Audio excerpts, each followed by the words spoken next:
answer our questions that we started off with, and I'll summarize again, and then we'll go on to the next thing. Another couple of minutes. So we started off with four questions. The first question was, what does it mean nasa and then nishma? How could a person do without hearing what to do? And the answer was that the nishma over here means comprehending, not hearing, but comprehending. We're willing to do.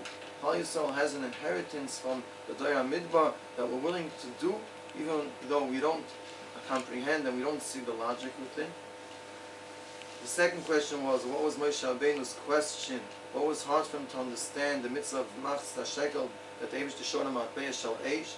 And the answer was that Moshe Rabbeinu didn't understand how with a materialistic coin could we bring such a Beis HaMikdash of Kedusha that's higher than Teva. How could that be brought with a physical Matbeah of Eish, with a physical coin? And the Eibush answered him that it's not the coin, it's the yearning and the drive that's underneath the Nesina, that's what's bringing the Beis HaMikdash.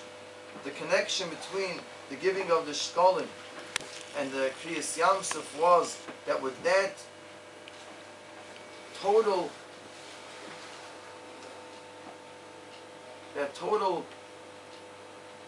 subjection, being subjected to the Dvar Hashem and not using a person's own logic, but being totally dependent and faithful to the Dvar Hashem, which they proved and they expressed in the Kriyas Yamsuf. That ignited the Eish of the Matbeah Shal Eish that's going to bring the Beis HaMikdash.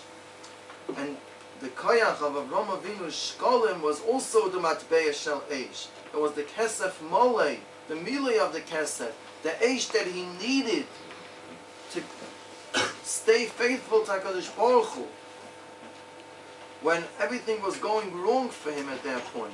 That Eish and that Kesef Molei, that faithfulness, that we daven that should continue to be part of our essence, and part of our inheritance, ad l'dor acher, until the end of time. Now there are the legendary brothers, the Rebbe of Meilach and the Rebbe of Zisha, which I'm sure you heard plenty stories about them.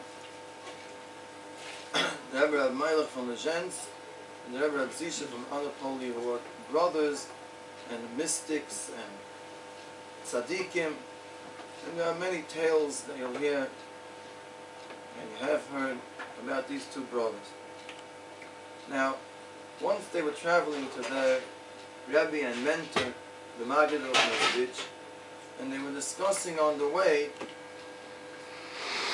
how should one prepare himself for davening. Chazal say a person should think about the greatness of HaKadosh Baruch Hu, as opposed and contrast to the humbleness of himself. So they had a question and a dispute. Where do we start first? Do we first start with thinking about the greatness of HaKadosh Baruch Hu and then the humbleness of oneself? Or the opposite, the contrary, first start with the humbleness of oneself and then the greatness of HaKadosh Baruch Hu. So they said, we're on the way to the Maggid, when we get to the Mezritch Maggid, we're going to ask him this question. So when they came to the Mezritch Maggid, they posed the question, so the Maggid answered that the truth is, it depends on the situation that the individual is at that point. There are times when a person has to start with thinking about the humbleness of himself, and there are times where he has to start with the God of somebody. It depends on the situation where that individual is at that specific time and situation. However, once the Baal Shem Tov came to Klal Yisrael and he taught Klal Yisrael the koyach and the power of the Yiddish neshama, so now we have a a new way, a new approach to preparing ourselves for davening, and that's by analyzing the greatness and how dynamic the Yiddish neshama is. That was the answer the Maggid told. So, yeah, it's a way to prepare for davening by analyzing the greatness and the voltage of a Yiddish neshama, how strong it is, how dynamic it is, how it's what an effect it has, and with that approach to come to davening. Now I'd like to just analyze that a little bit. It was, as you know, over here on the Chayiv Chana there's a yeshiva called the Chibini Yeshiva, Koichav Miyankov from Chibin. There were two Bochrim that learned in the Chibini Yeshiva. One Bocher was from the States, and he had a Chavrusa, a Bocher that was here from Yerushalayim.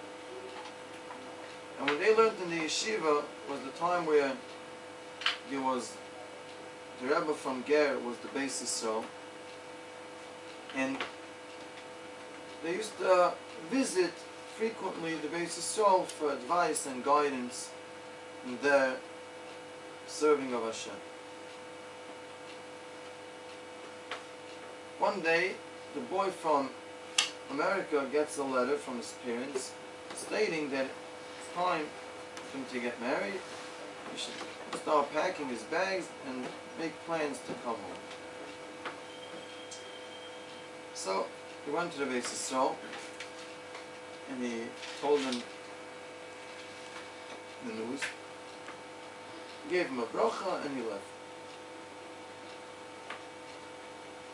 A while later, the friend, the Chavrusa from Yerushalayim, gets a letter from his Chavrusa from America, and he tells him that he's losing it. He's losing it. When he was in Eretz Yisrael, when they studied together in the yeshiva, he felt inspired, he felt part of it, of Yiddishkeit, of Torah, of mitzvahs. Little by little, he's losing. A few months later, he gets another letter. He's totally lost. He feels like he's losing it. His whole Emuna is already all darkened and questioned, and he's not himself. He's not himself. So, this Chavrusa over here, Yerushalayim, was very shikah. He decided, no, he's going to go to the Beis Yisrael, he's going to ask him for advice. Comes to the Beis Yisrael. Yisrael told him the following statement. So like this, there's a Gemara in Shabbos, Kuf Yutes, that says like this. Whoever says Amen Yishme'av with his full strength, either it means his full energy or it means his full kavanah. Affiliation by Shemetz Shalminus, even if he's at a point that his Emuna is already fading, Hashem is Meichel. So the Yisrael said like this: when a person reads this Gemara, what does he walk away with? So they say, wow, look how big Omen Yeshmei Rav is. Such a big mitzvah. It could be mechaper on a person who's felt at such a low level. Such a big schos of Omen Yeshmei Rav. Yisrael said, when I see this Gemara, I see something else. Totally different. Totally different. How is it possible for someone that's going around without Emuna, with questions in Emuna, and his Emuna is fading, to say Omen Yeshmei Rav b'chol koichai? How's it possible? How could he put himself into Omen Yeshmei Rav so stark, so with full kavanah, with full